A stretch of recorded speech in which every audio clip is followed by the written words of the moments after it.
Welcome to this tutorial video. The goal of this video is to show you how to talk to a doctor. As the patient, log into your myGC account.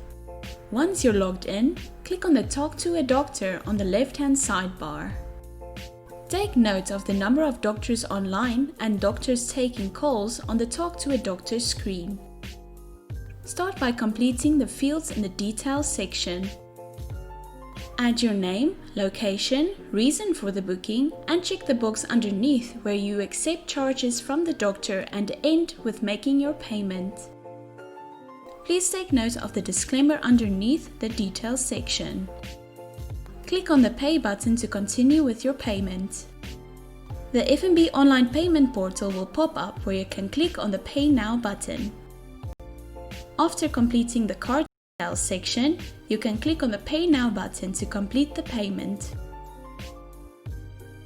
Once the payment is complete, click on the green Call button. The Welcome to Telemed screen will pop up where you can click on the Continue button. From there, you can click on the Start Call When Ready button to start the call. The screen will then show Waiting for Doctor to answer your call.